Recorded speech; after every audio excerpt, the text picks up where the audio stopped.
Voice Nepal international डिस्कोर्समा तपाईँ सबैलाई हार्दिक स्वागत छ। यो कार्यक्रम जापानको टोकियोबाट प्रसारण भइरहेको छ अनि अनलाइन लगायत युट्युबबाट पनि एकैसाथ प्रसारण गरिन्छ। र आज हामी विशेष गरेर नेपालको पछिल्लो परिस्थिति र त्यसै गरी अहिले जसरी बाहिर अल्पत्र अवस्थामा रहेका युवाहरू छन् उहाँहरूको अवस्थाको विषयमा र सिमानाको विषयमा रहेको छ र पार्टीको स्थायी कमिटीको बैठक पनि सम्पन्न भएको छ, त्यो विषयमा पनि हामी कुराकानी गर्नेछौँ। र यी यस्तै विषयमा कुराकानी गर्नका लागि हामीसँग चाहिँ माननीय सांसद नारद मुनि राणाज्यू उपस्थित भइसक्नु भएको छ। म उहाँलाई कार्यक्रममा स्वागत गर्न चाहन्छु। नमस्कार सर, तपाईँलाई कार्यक्रममा स्वागत। धन्यवाद। हजुर, र अहिले जसरी अब एउटा किसिमको विदेशबाट पनि युवाहरू ल्याउने क्रम जारी नै छ माननीयज्यू, होइन? र कहाँ पुग्यो, के छ अवस्था? म अझै पनि सुन्दैछु उहाँहरूको अवस्था चाहिँ जहाँको त्यही नै छ। के छ, कस्तो किसिमको अपरेसन सुरु गरिरहेको छ सरकारले अहिले?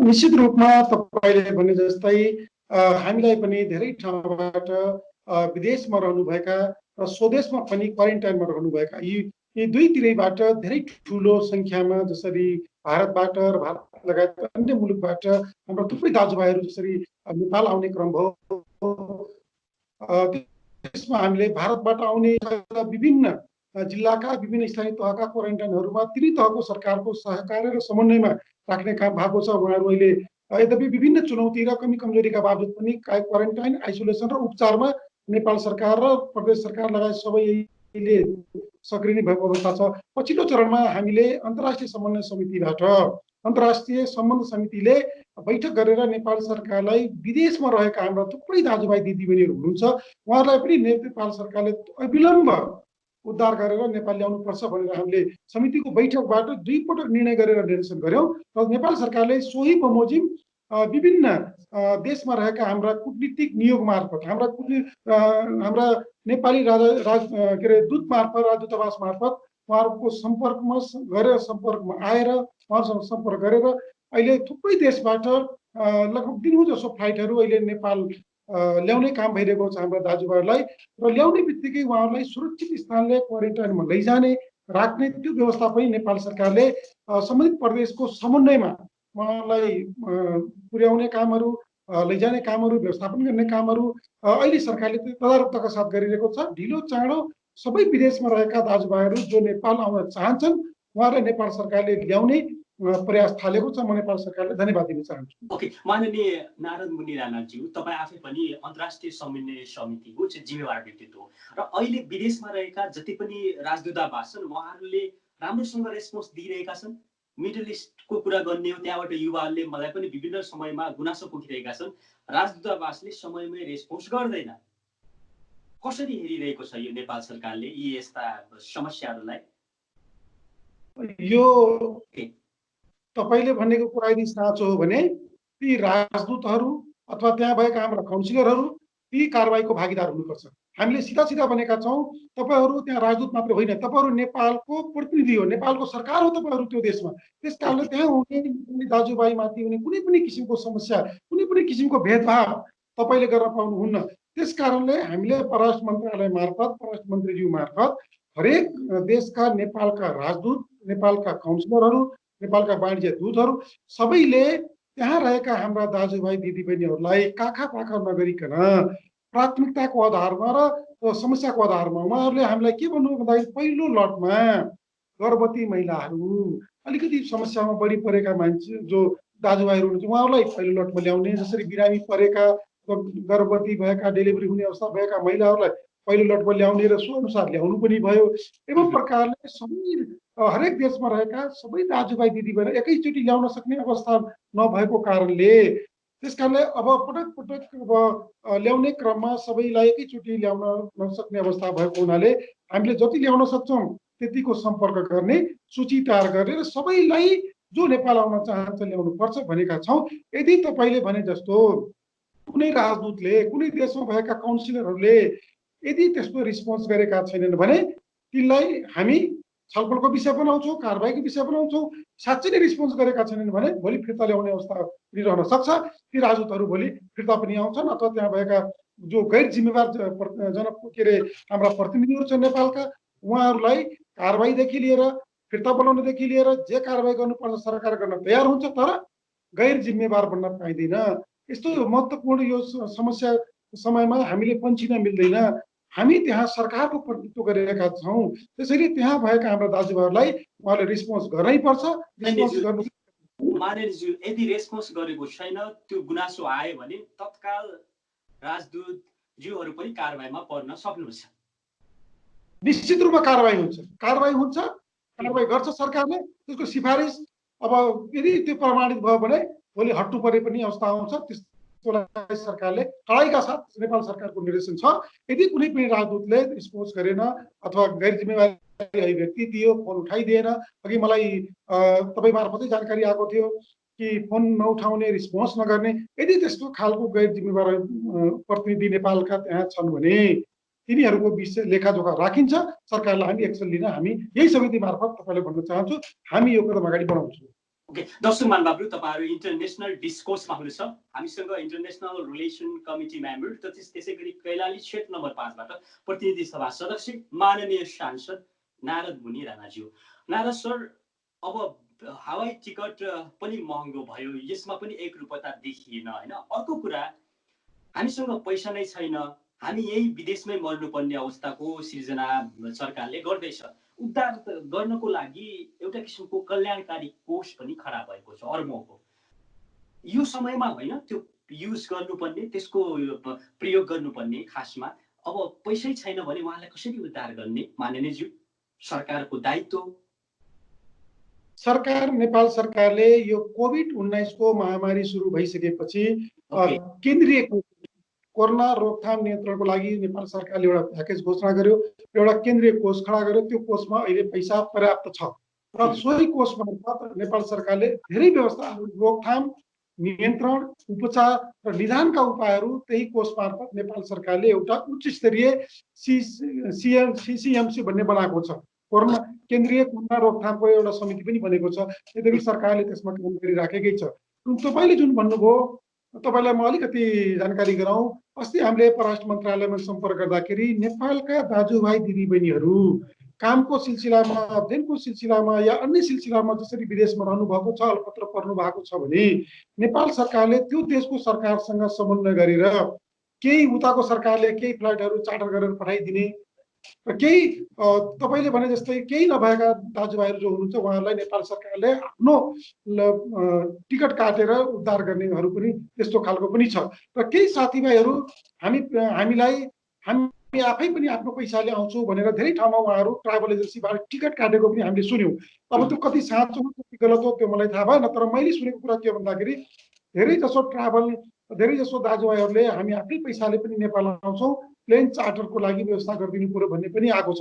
त्यसकारण धेरै खालको साथीभाइहरू हुनुहुन्छ जो आउनै नसक्ने, स्रोत छैन, साधन छैन, टिकट छैन, पैसा छैन भने उहाँलाई पनि सरकारले राहत उद्धार गर्छ।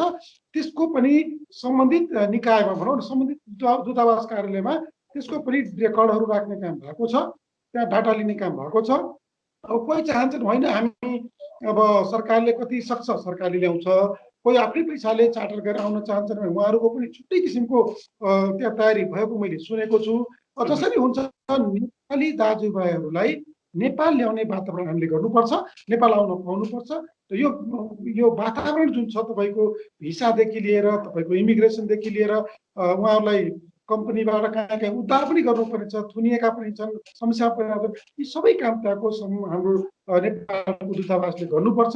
र यो काम सरकारले यसरी तयारी गरेको मैले जानकारी पाएको छु। अझै पनि यसमा केही सुधार गर्नुपर्ने त्यस्तो समस्या परेका छन्, सुनवाई नभएका छन् भने तिनीहरूको पनि हामीले जानकारी पायो भने उहाँहरूलाई हामीले नेपाल सरकारलाई सोही बमोजिम अगाडि बढ्न हामी निर्देशन गर्छौँ।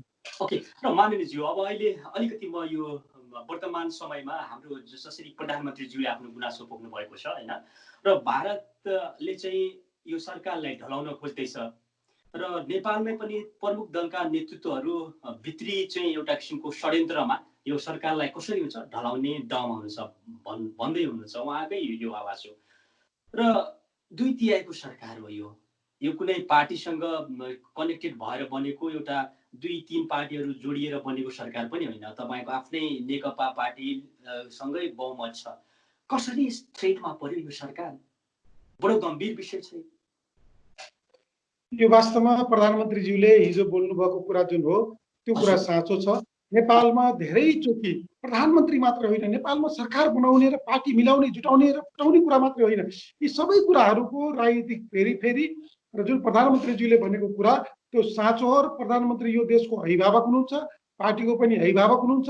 उहाँले हिजो सत्य कुरा भन्नुभएको छ र उहाँले के भन्नुभयो भन्दाखेरि अहिलेको सरकार राष्ट्रवादी सरकार हो, नेपाली जनताहरूको देशभक्तहरूको सरकार हो, राष्ट्रियताको पक्षमा अडान लिने सरकार हो, राष्ट्रियताको पक्षमा वकालत गर्ने सरकार हो, राष्ट्रियताको मुद्दामा कहिल्यै पनि नेपाली जनताको शिर नझुक्ने गरी यो सरकारले काम गरिरहेको हुनाले तपाईँ हामीलाई थाहा छ अस्ति मात्रै नेपाल सरकारले नेपालको संसदबाट नेपालको संविधान संशोधन गरेर हामीले अनुसूचीमा जुन हाम्रो निशान छाप हामीले परिवर्तन गर्यौं, त्यो कुरा हामीले जेठ 10 गते नेपाल सरकारले प्रकाशन गरेको नेपालको नक्साले जसरी नेपालको संविधानले नेपालको पार्लियामेन्टले जसरी चिन्यो, हामीले पास गर्यौं सर्वसम्मत ढङ्गले, यो विषयलाई चाहिँ जुन सारा नेपाली जनताले स्वागत गरे, यसको कारणले नेपाली जनताहरूको भावनालाई जसरी प्रतिनिधित्व गरियो सरकारले, यो कुरा भारतलाई अपाचे भयो र त्यस कारणले भारतले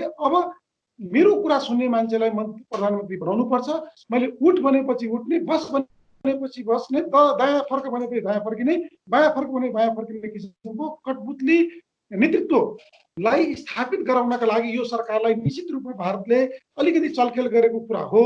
तर यो कुराबाट हामी भन्न चाहन्छौँ, हामी कुनै पनि कारणले अहिलेको सरकारलाई यदि हामीले काम गर्न दिएनौँ, यसलाई हामीले निर्बाध रूपले अगाडि बढ्न दिएनौँ, जुन जनताको पक्षमा, राष्ट्रियताको पक्षमा, नेपाली जनताको स्वाधीनताको पक्षमा जुन सरकारले अडान लिएको छ, यो सरकारले नक्सा मात्रै जारी गरेको छ। हामी भन्छौँ भूमि फिर्ता ल्याउनु पर्छ। भूमि फिर्ता ल्याउनको लागि दुई देशको बीचमा कूटनीतिक वार्ताको माध्यमबाट, हाम्रो छलफलको माध्यमबाट, संवादको माध्यमबाट अहिले हामीले नेपालको लिम्पियादुरा लिपुले कालापानी मात्र होइन, सुस्ता मात्र होइन, भारत र नेपालको 71 वटा स्थानमा सीमा विवाद छ। ती सबै सीमा विवाद पनि हामीले के अरे फरफारक गरौँ र यो नेपालको जो भूमि छ, धेरै मान्छेले विवादित होइन, त्यो भूमि नै नेपालको भएको हुनाले हामीले सोगोली सन्धि 1816 को जुन दफा 5 मा काली नदीदेखि पूर्वको जुन भूभाग नेपालको भनेको छ, हामी त्यो अनुसार नै वार्तामा बसेर संवादको माध्यमबाट यसलाई टुङ्ग्याउनु पर्छ भनेका छौँ। तर भारतले यहाँ बेइमानी गरिरहेको छ। अस्ति हामीले सुन्यौं परराष्ट्र मन्त्रीज्यूले धेरैचोटि वार्ताको लागि पत्र पठाउनु भयो, उनीहरूले जवाब दिएका छैनन्। तर यो समाधान होइन, चुप लाग्नु, वार्ता नगर्नु, वार्ताको टेबलमा नबस्नु, यो भारतको अलिकति जुन गैर जिम्मेवारी पनि देखाइरहेका छन्। यसबाट भारतले चाहिँ अगाडि बढ्नुपर्छ। यसरी भारतले गरेर यो समस्या समाधान हुँदैन। हामीले बार भनेका छौँ, कूटनीतिक वार्ताको माध्यमबाट सीमा विवादहरू सल्टाउँ र हाम्रो बीचको जुन मित्रवत सम्बन्ध छ त्यो कायम गरौँ, हामीले भनेका छौँ त्यसरी। ओके, जस्तो माननीयज्यू अब परराष्ट्र मन्त्रीज्यूले आफ्नो गुनासो पोख्नुभयो होइन, र यसमा कूटनीतिक सम्बन्ध चाहिँ विस्तार गर्नको लागि, अगाडि बढाउनको लागि, मजबुत बनाउनको लागि परराष्ट्र मन्त्रालय असफल भएको भन्न मिल्छ? यो असफल भएकै होइन। परराष्ट्र मन्त्रालयले पत्रचार नगरेको भए, परराष्ट्र मन्त्रालयले वार्ताको लागि पत्र नकाटेको भए, पटक डिप्लोमेटिक नोट नपठाएको भए, यो विषयमा हामीले त प्रत्यक्ष देखिरहेका छौँ। भारतको राजदूतलाई परराष्ट्र मन्त्रालयमा बोलाएर नेपालको यो विषय छ, तपाईँले आफ्नो सरकारलाई यो कुराहरू पुर्याइदिनुहोस्, यहाँको पार्टीको कुरा यो छ, यहाँको सरकारको कुरा यहाँ छ, यहाँको नेपाली जनताको कुरो यो छ, यो भावना नेपाली जनताको भावनाको विरुद्धमा भारतीय सरकार अगाडि बढ्न हुँदैन भनेर प्रधानमन्त्री के अरे नेपाल सरकारको तर्फबाट परराष्ट्र मन्त्रीज्यूले जसरी त्यो कूटनीतिक नोट बुझाउनु भएको छ, फिजिकली भेटेर उहाँले भन्नुभएको छ, यो कुरालाई अब परराष्ट्र मन्त्रीले पहलै नगरेको भए, पत्रचार नगरेको भए, राजदूतलाई मन्त्रालयमा बोलाएर कुरा नगरेको भए ल परराष्ट्र मन्त्री असफल भयो भन्न मिल्थ्यो। अहिलेको परराष्ट्र मन्त्री, अहिलेको प्रधानमन्त्री सफल तरिकाले त्यो तपाईँको कूटनीतिक मामलामा होस् या अन्य मामलामा होस्, परराष्ट्र मन्त्रीज्यू यो विषयमा चुक्नु भएको छैन, उहाँ आफ्नो प्रयास जारी राख्नु भएको छ। र हामी तपाईँलाई थाहा छ, यो वार्ता भनेको एउटा पक्षले चाहेर एकै व्यक्तिले गर्ने चिज होइन, एकै देशले गरेर हुँदैन। मन्त्री तपाईँको पार्टीको नेता मात्रै होइनन्, उहाँ बालबाला मन्त्रीजी हो, देशको प्रतिनिधि हो। उहाँ चाहिँ उहाँको आवाज, उहाँको कुरालाई चाहिँ भारतले सुन्नु पर्दैन, रेस्पोन्स दिनु पर्दैन? रेस्पोन्सै नदिएको देखियो। यो चाहिँ अन्तर्राष्ट्रिय नियम कानुन उल्लङ्घन भएन? तपाईँको लेखिएको छ संयुक्त राष्ट्र सङ्घमा। मैले विज्ञहरूलाई पनि सोधेको छु, सानो मुलुक भए तापनि कुनै पनि शक्तिशाली राष्ट्र होस् या नहोस् उसले रेस्पोन्स गर्नुपर्छ। दुई देशको हैसियत एउटै हुन्छ। किन यस्तो भइरहेको छ? तपाईँले भनेको कुरा सही हो।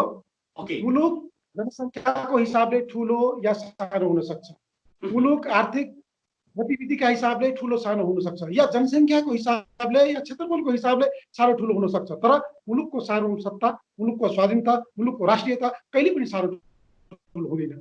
त्यस कारणले हामी एउटा देश, धेरै मान्छे भन्छन् हाम्रो के अरे भारत चाहिँ छोटा भाइ बडा भाइ, त्यो कुरा होइन। हामी नेपाल एउटा सिङ्गो हो, एउटा मुलुक हो, स्वाधीन राष्ट्र हो, स्वतन्त्र राष्ट्र हो, कसैको गुलाम भएको राष्ट्र होइन। भारत पनि अलिकति जनसङ्ख्या र भूगोलको हिसाबले ठुलो होला, तर त्यो पनि एउटा देश हो। त्यस कारणले कूटनीति भनेको के हो भन्दाखेरि सानो र ठुलोले निर्धारण गर्दैन। कूटनीतिक वार्ता भनेको दुई देशको आपसी समझदारी र सम्बन्ध र पुरानो हाम्रा जोडेर जुन किसिमबाट हामीले सम्बन्धलाई सुधार गर्दै जानु पर्यो हो। अहिलेको 21औं शताब्दीमा तपाईँले भनेको कुरा जुन छ, अहिले भारतले हाम्रो पहिलो प्रयास चाहिँ कूटनीतिक वार्ताको माध्यमबाट हामी यो समस्यालाई समाधान गर्न चाहन्छौँ। यदि हामीले कूटनीतिक वार्ताको पहल गर्दा गर्दै भारत वार्ताको टेबलमा आएन, बसेन भने त्यसपछि हाम्रा अरू विकल्पहरू छन्। हामी पहिलो विकल्प कूटनीतिक संवाद र कूटनीतिक वार्ता भनेका छौँ। यदि त्यसमा पनि भारत पन्छिएर भारत आउन चाहँदैन भने त्यसपछि हामीले गर्ने संवाद, हामीले लिने बाटो त्यसपछि नेपालले तय गर्छ। तर यो यसरी वार्ताबाट भागेर, वार्ता नगरेर, नेपालसँग मुखै नबोलेर भारतले छुट पाउँदैन। यो आज यहाँ नभएर कि तपाईँले भन्नुभयो भोलि हामीले जाने ठाउँ धेरै छन्, तर हामी अहिले के भन्छौँ भन्दाखेरि जुन हाम्रो पुरानो सँगको नेपाल र भारतको जुन सम्बन्ध छ, रोटी बेटीको सम्बन्ध भन्छौँ, हाम्रा पञ्चशीलको आधारमा हाम्रो जुन सम्बन्ध भनेका छौँ, यदि यसलाई भारतले बिगार्न चाहन्छ भने अब त्यसमा त हामीले केही भन्न सक्दैनौँ। तर हामी अहिले पनि त्यही बाटोबाट अगाडि बढ्न चाहन्छौँ, पञ्चशील सिद्धान्तको आधारमा, असंलग्न परराष्ट्र आधारमा र हाम्रो भाइचारा जुन हाम्रो सामाजिक सांस्कृतिक धेरै कुराहरू मिल्ने भएको हुनाले हामी यो सम्बन्धका आधारमा भारतसँग वार्ता गरेर यो बाटो निकास लिन चाहन्छौँ। ओके, मान्यज्यू, तपाईँको स्थायी कमिटीको बैठक पनि सम्पन्न भयो होइन? त्यो भित्र पूर्व प्रधानमन्त्री माधव कुमार नेपालज्यूले प्रधानमन्त्री केपी शर्मा ओलीज्यू बोल्दै गर्दा रोक्नु पनि भयो होइन?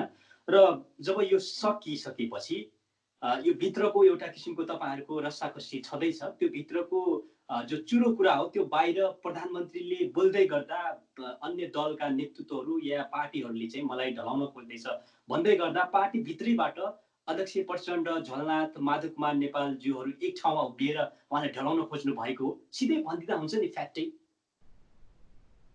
अहिले केपी ओलीको विकल्प खोज्नु भनेको सिधा सिधा भाषामा भन्दाखेरि हामीले राष्ट्र घात गर्नु हो, जनताको अपमान गर्नु हो। अहिले केपी ओलीको विकल्प खोज्नु हुँदैन। अहिले नेपाली जनताले, म तपाईँलाई अस्तिको कुरा सुनाउँछु, जुन दिन नेपाल सरकारले नयाँ नक्सा जारी गर्ने नेपाल सरकारको निर्णय भयो, त्यस्तो केही दिनपछि हामीले संघीय संसदबाट दुवै सदनबाट सर्वसम्मत भन्नुपर्छ, सर्वसम्मत रूपमा सबै राजनीतिक पार्टीहरूको भव्य एकताका साथ, अभूतपूर्व एकताका साथ, जसरी हामीले प्रचुर साथ संसदबाट हामीले संविधानको अनुसूची संशोधन गर्यौं, नेपालको नक्सा निशान छापलाई कायम गर्यौं, त्यो नेपाली जनताले जुन दीपावली नेपाली जनताले दीपावली मनाए, त्यसले नेपालको सरकारलाई एउटा म्यान्डेट दिएका छन्। तपाईको पछाडि हामी छौं, तपाईले सिङ्गो नेपाली जनताको भावनालाई यो सरकारले लिडिङ गरेको छ। नेपालको स्वाभिमान, नेपालको सार्वभौमसत्ता, नेपालको राष्ट्रिय अखण्डतालाई जसरी यो सरकारले जुन जोगाउने काम गरेको छ, यसलाई यसको जुन पहल लिएको छ, यसको लागि सबैले धन्यवाद दिएका छन्। अहिले यदि हामीले जनादेशको विपरीत गरेर कुनै पार्टीभित्र, अब एउटा जीवन्त पार्टीमा छलफलहरू हुन्छन्, बहसहरू हुन्छन्, वाद हुन्छ, विवाद हुन्छ, त्यसलाई हामीले नकारात्मक रूपमा लिँदैनौँ। पार्टीको बैठकमा यी सबै कुराहरू समीक्षाका विषयहरू हुन सक्छ। सम्माननीय प्रधानमन्त्रीज्यू केपी शर्मा ओलीले काम गर्ने क्रममा कहीँ कहीँ त्रुटि पनि भएको होला। यो बैठकले मलाई लाग्छ कि सबै कमी कमजोरीलाई सुधारेर चुस्त दुस्त र गतिका साथ यो सरकारलाई अगाडि बढाउन प्रधानमन्त्रीज्यूलाई निर्देशन गर्नेछन्। जहाँसम्म तपाईँले विकल्प कुरा खोज्नुभयो, मलाई विश्वास छ यो थाई कमिटीले विकल्प खोज्ने काम अहिले गर्दैन। प्रधानमन्त्रीको सरकारको विकल्प खोज्ने बेला नै भएको छैन। हामीले चुनावमा के भने त भन्दाखेरि स्थिर सरकार दिन्छौँ, हामीलाई भोट दिनुहोस्, हामी यो सरकारलाई 5 वर्ष चलाउँछौँ, पार्टी एकता गर्छौँ भनिसकेपछि हो त्यही परिणामस्वरूप जनताले हामीलाई म्यान्डेट दिएका छन्। त्यसको विरुद्धमा त्यसको अनादर गरेर हामी अहिले जान सक्ने अवस्था छैन। त्यसैले अहिले प्रधानमन्त्रीजीको विकल्प यो बैठकले खोज्दैन भन्ने मैले विश्वास लिएको छु। ओके, माननीयज्यू, पार्टीभित्र गुट चाहिँ अहिले छैन। गुट त देखिन्छ नि, तपाईँ त हामी देखिरहेका छौँ त्यो गुटले काम गरिरहेको छ, जसका कारण प्रधानमन्त्री आफै पनि थ्रेडमा हुनुहुन्छ। र हुन त यहाँ भिन्न वैज्ञानिकहरू, अन्य एक्सपर्टहरू, थिङ्क ट्याङ्कहरूले आफ्नो तरिकाले पनि व्याख्या गरिरहेका छन्। उनीहरूको राय रहेको छ कि वर्तमान सरकारले कोभिड-19लाई राम्रोसँग नियन्त्रणै त नभनौँ, तर जसरी आलोचना भइरहेको छ 10 अर्बका कुराहरू र पिसिआर पर्याप्त भएन भन्ने कुराहरू र अल्पत्र रहेका युवाहरूलाई चाहिँ समयमा ल्याउन नसक्ने कुराहरूले गर्दा सरकारको आलोचना भइसकेपछि सरकार आफै थ्रेडमा पर्यो, जनताको गुनासो चौतर्फी सुन्नु पर्यो र जसका कारण यो एउटा प्रधानमन्त्रीज्यूले चाहिँ एउटा ढाल बनाउनु भयो भनेपछि यो जनताका गुनासाहरू हिजो पनि थिए, आज पनि छन्, भोलि पनि रहनेछन्। किन भन्दाखेरि जुन किसिमको अहिले हामीले कोभिड-19 जुन कोरोना भाइरस महामारीको कुरा गरिरहेका छौँ, यो वास्तवमा विश्वले, नेपालले होइन, विश्वले कल्पना नगरेको विषय 81 रूपमा जुन किसिमबाट संसारभरि चाइनाको वुहानबाट विभिन्न सहरहरूमा फैलियो। तर नेपालको सन्दर्भमा मात्रै कुरा गर्छु, हामी अमेरिका, स्पेन, जर्मनी र भारतको तुलनामा हामी धेरै कुराले यो नेपाल हामी पछाडि छौँ। अविकसित राष्ट्र नै हो हामी, विकासशील मुलुकमा छौँ हामी। तर अरू देशको तुलना हेर्ने हो भने कोभिडकै कुरालाई मात्रै कुरा गरौँ, विकासको कुरा छोडिदिउँ। कोभिडको कुरालाई अरू देशको जो आफूलाई संसारका हामी हिमायती हौँ, संसारका हामी लिडर हौँ भन्ने देशहरूको पनि सबै हेरौँ न। तपाईँको कोरोनाको फैलिने दर रेटहरू हेरौँ, कोरोनाबाट प्रभावितहरूको रेसियोहरू हेरौँ, कोरोनाबाट भनौँ न यो जीवन गुमाउनेहरूको सङ्ख्याहरू, यी सबै कुराहरू हेर्दाखेरि नेपालको जुन अहिले सरकार छ, वास्तवमा समयमा लकडाउन नगरेको भए सायद मलाई लाग्छ त्यति बेला धेरै मान्छेहरूको मुभमेन्ट हुन्थ्यो र हामी यो किसिमको क्वारेन्टाइनको व्यवस्थाहरू, आइसोलेसनको व्यवस्थाहरू, उपकरणका व्यवस्थाहरू, किन नेपालले एउटा सियो बनाउने देश होइन, तर हामी सबै चिज बाहिरबाट किन्नुपर्ने भएको हुनाले जुन बिचमा 2-3 महिना जुन नेपाल सरकारले तयारी गर्ने अवसर पायो, यद्यपि जुन किसिमको व्यवस्थापन हुनु पर्थ्यो त्यो गर्न नसके तापनि अहिले सबै तहको सरकार हामी संघीयताको जुन प्र्याक्टिस गर्दैछौँ, यो संघीयताको प्र्याक्टिस गर्ने क्रममा तीन तहको सरकारलाई अलि बलियो बनाउने क्रममा अलिअलि कमजोरीका बावजुद पनि जुन किसिमको सरकारले अहिले काम गरिरहेको छ, हामी सबैले यो कुनै सरकारको मात्रै काम होइन, जुन नागरिकलाई कोभिड लागेको छ, भाइरसले छोएको छ, भाइरसबाट सङ्क्रमित छन्, तिनको स्वयंको पनि त्यसमा समदूरी कायम बनाउने, अरूको सम्पर्कमा नजाने, परिवारको सम्पर्कमा नजाने, छोरा श्रीमतीको सम्पर्कमा नजाने, उहाँहरू सबैको पनि यो कोरोना भाइरससँग लड्ने जिम्मेवारी भएको हुनाले हामी सबैको यो साझा दायित्वलाई सबैले मिलेर लड्नुपर्ने भएको हुनाले यसमा सरकारको कमजोरी देखाएर सरकारको मात्रै दायित्व, सरकारको जिम्मेवारी भनेर हामी कोही पनि छुट पाउँदैनौँ। सबै मिलौँ, जनता मिलौँ, सरकार मिलौँ, सबै तह मिलौँ, यो कोभिडलाई हामीले परास्त गर्नुपर्छ। यो नै सामान्य प्रधानमन्त्रीज्यूको आह्वान पनि हो। र जहाँसम्म तपाईँ लागि भन्नुभयो कि यार अलिकति पार्टीमा गुटको कुरा छ, निश्चित रूपमा पार्टी कमजोर हुनुको मुख्य कारण भनेकै गुटबन्दी हो। र यसमा अब हामी त अलिकति तेस्रो केटागरीका नेताहरू पर्यौँ, जुन पहिलो दोस्रो दर्जाका नेताहरू छन्, जुन अत्यधिक सरकारलाई सहयोग गर्ने बेलामा, कोभिडलाई कसरी नियन्त्रण गर्ने कुरामा, कोभिडलाई कसरी व्यवस्थित गर्ने कुरामा लाग्नुको सट्टा आफू चाहिँ गुट बनाउनेतिर लागेका छन्। यो वास्तवमा सिङ्गो जनताको विरुद्धमा छ, सिङ्गो देशको विरुद्धमा छ। त्यसमा नलागौँ, हामी सबै पार्टीका बैठकमा राखौँ र पार्टीलाई चुस्त बनाएर अगाडि बढाउनेतिर सरकारलाई, पार्टी अध्यक्षहरूलाई, पार्टी नेतृत्वलाई अगाडि बढाउँ। तर अहिले चाहिँ यो बेलामा गुटबन्दी गरेर, जगासाई गरेर, अब अघि तपाईँले भन्नुभयो कि भारतले नेताहरू प्रयोग गरेर सरकार ढाल्न खोज्दैछ। यदि यो सरकार ढल्यो भने जनताले सरकार ढाल्ने मान्छेहरूलाई माफी गर्नेवाला छैनन्। नेपाली जनताले, पार्टी कार्यकर्ताहरूले सबैले राम्रोसँग चिनेका छन्। यो सरकार यदि ढल्ने हो भने अब बन्ने सरकारले राष्ट्रियताको पक्षमा कसरी वकालत गर्न सक्छ कि सक्दैन, यो प्रश्न चाहिँ जहिले पनि इतिहासले खोजिरहनेछ। त्यसकारणले यो गल्ती गर्ने छैनन् भन्ने मलाई विश्वास छ। ओके माननीयज्यू, अब यो एमसिसी मिलेनियम च्यालेन्ज कर्पोरेसन जो कम्प्लेन्ट भनिएको छ, यो एकदम विवादित बन्यो इतिहासमा अहिले। र यो विषयमा सरकारले के गर्न खोज्दैछ भन्ने पनि एउटा जनताको चाहिँ ठुलो गुनासो रहेको छ। रोडमा पनि छन्, विभिन्न थरीले चाहिँ आन्दोलन गरिरहेका छन्, पटक पटक होइन, दबाब भइरहेको छ सिर्जना। एमसिसी पारित नगरिकन हुँदैन। यो एमसिसी भन्ने विषय बडा गजब, यो 2003बाट उठाउनु भएको विषय हो। आज हामी 2020 मा छौँ। 2003 देखि विभिन्न चरणमा विभिन्न मान्छेहरू प्रधानमन्त्री भए, रिपिटेड दोहोऱ्याइ प्रधानमन्त्री भए, मन्त्री भए, सारा चिज भए। तर अहिले जुन किसिमबाट हामीले सम्झौता गर्यौं, अब त्यो एमसिसी र नेपालको बीच जुन सहमति भयो, त्यो सहमति गर्दाखेरि के त भन्नु पर्यो, हामीले यो सहमति भाङ खाएर गरेका थियौँ भन्नु पर्यो। होइन भनेपछि सहमति गर्दाखेरि केही कुराहरू त्यसमा अलिकति केही कुराहरू जुन संशोधनीय भन्ने कुराहरू छन्, एक दुईवटा पोइन्ट बाहेक बाँकी सबै कुराहरू संशोधन गरेर पास गर्दाखेरि देशको हितमा राम्रो हुन्छ। तर म त्योभन्दा अगाडि के भन्न चाहन्छु भन्दाखेरि जति बेला एमसिसी को कुरा नेपालमा उठ्यो, टिप्पणी उठ्यो, आवेदन गरियो, त्यतिकै आएको होइन। त्यति बेला इन्डो पेसिफिक कुन अवस्थामा थियो? इन्डो पेसिफिकको गठन भएको थिएन। त्यसकारणले इन्डो एमसिसी को सहमति भइसकेपछि पछिबाट इन्डो पेसिफिक आयो। तर कहिलेकाहीँ के अरे अमेरिकाका बोली भाषाहरू एमसिसी पहिला एग्रिमेन्ट भयो, इन्डो पेसिफिक स्ट्राटेजी पछि आयो। तर पछि के भन्यो भन्दाखेरि एमसिसी इन्डो पेसिफिकको एउटा अङ्ग हो भने उनीहरूले।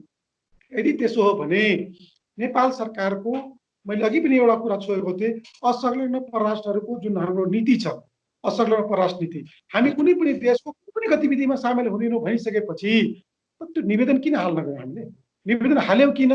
पटक पटक मन्त्री, परराष्ट्र मन्त्री, अर्थमन्त्री भएका मान्छेहरू अहिले विरोध गर्दैछन्। यो बडा गजब लाग्छ मलाई। तपाईँ हामीले विरोध गर्न सुहाउँछ, किनभने हामी मन्त्री भएनौँ, हामीले हेरेनौँ, हामीले त्यो टिप्पणी उठाएर सदर गरेर माग गर्न गएनौँ। तर पटक पटक मन्त्री भएर, आफू टिप्पणी उठाएर, आफूले सदर गरेर, आफू प्रधानमन्त्री भएर जसरी हामीले त्यो एमसिसी अगाडि बढायौँ र सम्झौता पनि भयो र बजेट पनि आउने क्रममा, आउने पूर्व सन्ध्यामा हामीले के गर्यौँ भन्दाखेरि संसदबाट पास गर्नुपर्छ भन्ने जुन अहिलेको संसदलाई जुन जिम्मेवारी आइपुग्यो, यसमा के भयो भन्दाखेरि कन्फ्युजन, यथार्थभन्दा कन्फ्युजन बढी बाहिर ल्याइयो र जनतामा यो बिजोलियो। त्यस कारणले यो विषयमा ठ्याक्कै तपाईँले सोधेको प्रश्नको म जवाब दिन्छु। यो विषय अहिले पार्टीमा प्रवेश भएको छ। यदि पार्टीले यो कुरालाई एक्सेप्ट गर्यो अथवा पार्टीले के यसमा रिभिजन गर्यो अथवा केही किसिमले अगाडि गर्यो भनेपछि अब यो पार्टीमा गइसकेका हुनाले यसो गर्नुपर्छ म भन्दिनँ। पार्टीले अब जुन डिसिजन गर्छ त्यो हिसाबले हामी अगाडि बढ्नुपर्छ। तर जहाँसम्म मलाई यो कुरा ओके, नारद मुनि राणाज्यू, तपाईँ आफै पनि देशभक्त एउटा नेता हो होइन, र यसमा कुनै शङ्का छैन। र यसलाई तपाईँले जनताको आवाज आयो बुलन्द रूपले, जसरी अहिले पछिल्लो समयमा आइरहेको छ, नो एमसिसी, रिजेक्ट एमसिसी भन्ने नाराहरू पनि घन्किरहेका छन्। र जनता, संसद, सरकार, जनताले निर्वाचित गरेर तपाईँ संसदमा जाने हो, त्यसपछि सरकार बन्ने हो भनेपछि जनताको आवाज सर्वव्यापी होइन।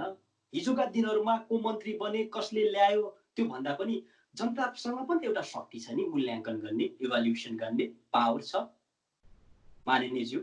त्यसलाई कदर गर्ने किन? ठ्याक्कै तपाईँ जिस्टु कुरा जाँदा जाँदै अलिकति जनताको आवाजलाई पनि सम्बोधन गर्नुहोस्, किनभने तपाईँ त्यो अपेक्षा बोकेको नेता हो। अलिकति म बुझ्न चाहन्छु जुन किसिमबाट यो बाहिर गिजोलियो नि, केही यथार्थ त्यसमा छ, केही चाहिँ भ्रम पनि छ त्यसमा। त्यसकारण हामी नेपाली जनताको आँखाबाट हेर्दाखेरि, एउटा स्वतन्त्र नेपाली नागरिकको हिसाबले हेर्दाखेरि जसरी भ्रम छर्ने काम भयो, यो इन्डो पेसिफिकको के अरे इन्डो पेसिफिक स्ट्राटेजीको एउटा अङ्ग हो र यसमा नेपाली के अरे भारत, अमेरिकन सेनाहरू आएर यहाँ परेड खेल्छन् भन्ने कुरा छ। त्यसमा इन्डो पेसिफिक स्ट्राटेजीको कुरा हिजो एमसिसी सम्झौता गर्दाखेरि नभएको कारणले यो कुरा एउटा भ्रम छर्ने हो। जहाँ लेखा परीक्षणको कुरा छ त्यो लेखा परीक्षण स्वतन्त्र राख्नुपर्छ। भोलि जोसुकैको भनौँ न लेखा परीक्षण म गर्छु भन्ने टेन्डर पऱ्यो भने उसले काम पाउँछ, त्यो एउटा पार्ट हो। अर्को जहाँसम्म हामीले नेपालको जुन प्रोजेक्टमा आइरहेको छ एमसिसी, त्यो जसरी बाटोको कुरा छ र त्यो खास गरिकन ग्रिडको कुरा छ, नेसनल ग्रिडको कुरा छ, ट्रान्समिसन लाइनको कुरा छ। त्यो ट्रान्समिसन लाइनलाई पनि अब एमसिसी को पैसाले हो जोसुकै, तर त्यो बन्नुपर्छ, बनाउनुपर्छ। किनभने हामी कहाँ नेपालमा केही वर्षपछि थुप्रै पावर जेनेरेसन हुँदैछ, विद्युत उत्पादन हुँदैछ, त्यस कारण त्यो बन्नुपर्छ। तर जसरी तपाईँको भारतको अनुमति लिने भन्ने कुरा छ, अब हामीले नेपालको बिजुली कहाँ बेच्ने त? हावामा उडाएर त भएन। अब कि चाइना बेच्नु पर्यो कि भारतमै बेच्नु पर्यो। त्यसकारण बङ्गलादेशतिर जानको लागि जुन हाम्रो एग्रिमेन्ट गरेको छ नेपाल सरकारले, बङ्गलादेश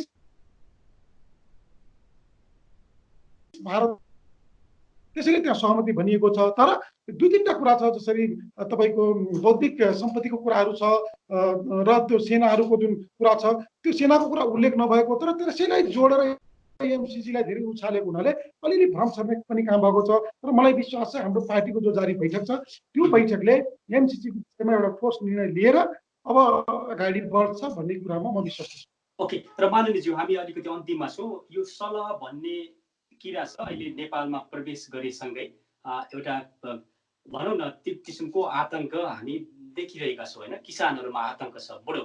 अब हाम्रो चाहिँ खाद्यान्न चाहिँ एकदमै खाने भयो होइन, र भोगमरी आउने अवस्थाको सिर्जना हुन सक्छ भन्ने यी यस्ता किसिमका डरहरू अहिले समाजमा पैदा भएका छन्।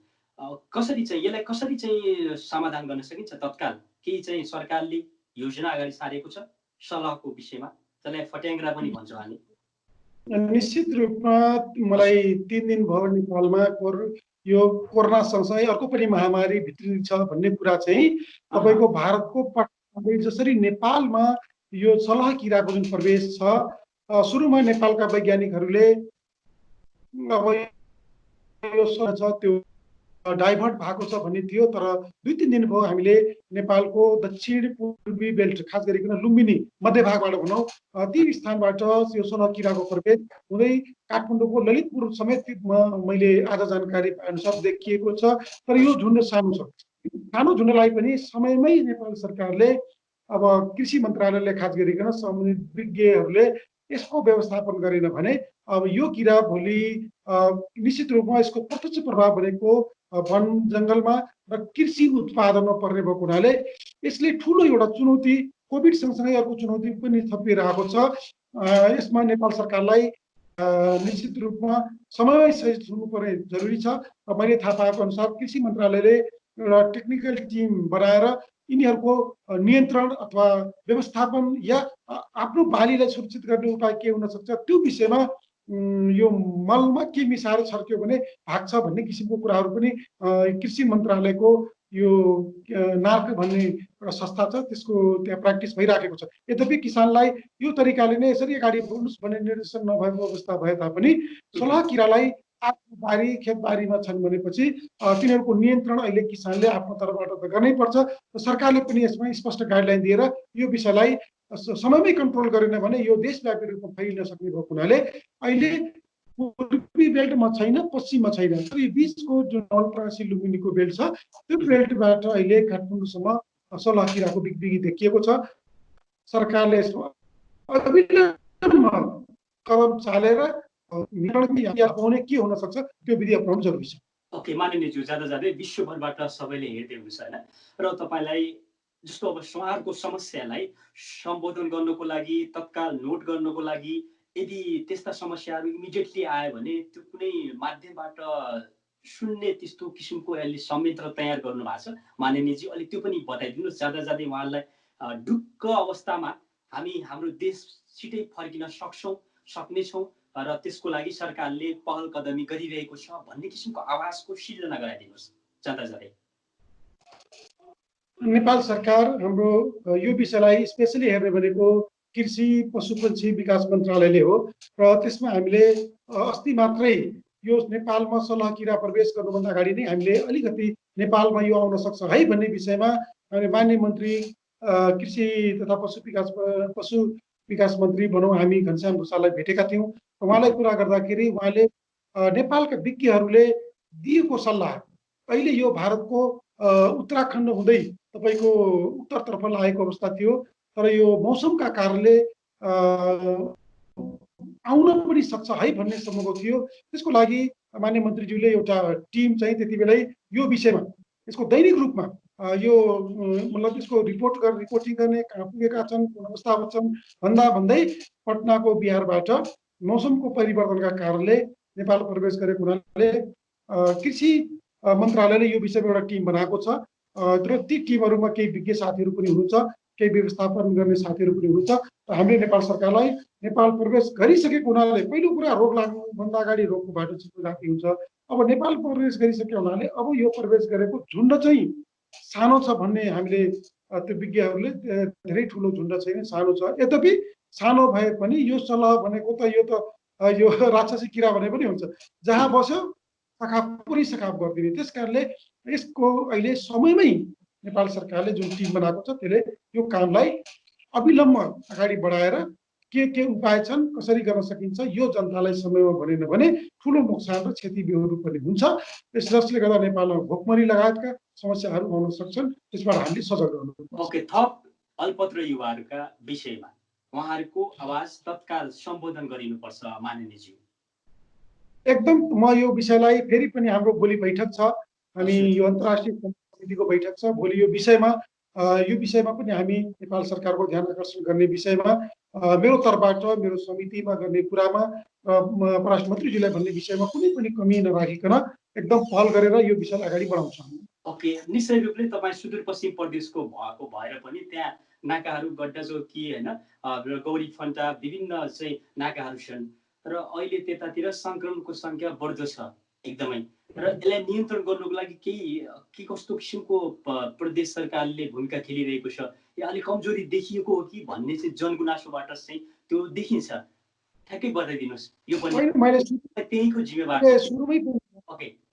मैले सुरुमै पनि भने अब विभिन्न कमी कमजोरीका बावजुद पनि अहिले तिनै तहको सरकारले है, अब यद्यपि अहिले भारतबाट प्रवेश गर्नेको सङ्ख्या अलिक कम छ, कहिले 100 छ, कहिले 150 छ, कहिले कुनै दिन 20-50 जना पनि आइरहेको अवस्था छ। तर धेरै अहिले सानो सङ्ख्यामा जसरी आइरहेका छन्, पहिलो काम उहाँहरूलाई हामीले सुरक्षित तवरले सम्बन्धित पालिकाहरूमा पुर्याउने, त्यसपछि त्यहाँको क्वारेन्टाइनमा राख्ने, त्यसपछि उहाँहरूको परीक्षण गर्ने।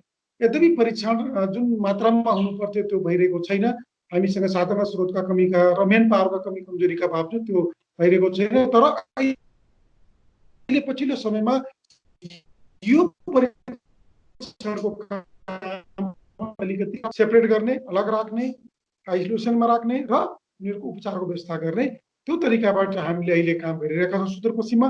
र त्यसमा अहिले म स्थानीय पालिकाहरूलाई, स्थानीय तहहरूलाई, प्रदेश सरकारलाई धन्यवाद दिन चाहन्छु। पछिल्लो समयमा आएर तिनै तहको सरकारको जुन समन्वय छ, सहकार्य छ, जुन एकता छ, जनताहरूले पनि यो कुरालाई बुझेका कारणले अहिले जनताहरूले पनि अब हामी यही देशका नागरिक हो, हामी नेपाली नागरिक हो, हामीले देशमै रोजगार भएको भए भारतमा जानुपर्ने अवस्था थिएन, विदेशमा जानुपर्ने अवस्था थिएन। त्यस कारणले हाम्रो देशको अवस्था, घरको अवस्था थाहा भएको कारणले हामी सबैले मिलेर यो कोभिडको जुन हामीले लडाइँमा हामीले सामेल भएर जित्नुपर्छ भन्ने अहिले आभास जुन जनताहरू भएको छ, यो आफैमा एउटा सराहनीय विषय हो। तर पनि यति भनेर नेपाल सरकारले अथवा प्रदेश सरकारले या पालिकाहरूले हामी छुट पाउँदैनौँ, यसलाई अझ पनि व्यवस्थित गरेर लैजाउँ, बढीभन्दा बढी परीक्षण गरौँ भन्नेमा हामी अहिले लागिरहेका छौँ। मैले मेरो निर्वाचन क्षेत्र कोषको पैसा पनि टेन्डरबाट बचेको पैसा, योजना कार्यान्वयनबाट बचेको पैसा यो कोभिडको काममा मैले खर्च गर्ने गरी निर्णय पनि गरिसकेको छु र त्यो चाँडै हामीले 1-2 दिनमा सामान किनेर जनताहरूलाई उपलब्ध गराउँछौँ।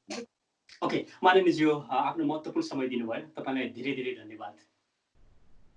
हस्, तपाईँ लगायत यो सुनिराख्नुभएका, यो कार्यक्रम हेरिराख्नुभएका सम्पूर्ण दाजुभाइ दिदीबहिनीहरूलाई पनि म धन्यवाद दिन चाहन्छु र अनुरोध गर्न चाहन्छु, हामी सुरक्षित बसौँ, हामी के अरे लकडाउनको पनि अलिकति पालना गरौँ र अनावश्यक काम बाहेक घरभन्दा बाहिर ननिस्कौँ, समदूरी कायम गरौँ र सरसफाइमा विशेष ध्यान देऊ र सङ्क्रमित व्यक्तिको सम्पर्कमा हामी नजाउँ र आफूलाई सुरक्षित राखौँ, अरूलाई पनि सुरक्षित बनाऊ। यही आह्वानका साथ तपाईँहरू लगायत सिङ्गो प्राविधिक टोलीलाई धन्यवाद दिन चाहन्छु। धन्यवाद, नमस्कार। दर्शक महानुभावहरू, उहाँसँग माननीय सांसद नारद मुनि सर, आजको यो बहस कस्तो लाग्यो तपाईँहरूको प्रतिक्रिया पनि चाहिन्छ। त्यसका लागि तपाईँहरूले voicenepal@gmail.com र yasvitamraka.voicenepal@gmail.com पठाउन नबिर्सनुहोला। वोइस नेपालको केन्द्रीय कार्यालय क्यालिफोर्निया र त्यसै गरी हाम्रो दोस्रो केन्द्रीय कार्यालय अनामनगर काठमाडौँ हो। यो कार्यक्रम जापानको टोकियोबाट प्रसारण भइरहेको छ र हामी आवाजविहीनहरूको आवाज बनेर निरन्तर तपाईहरूको आवाजमा अडिग रहेर अगाडि बढ्नेछौँ र म यस पिताम्रकार बिदा चाहन्छु। नमस्कार।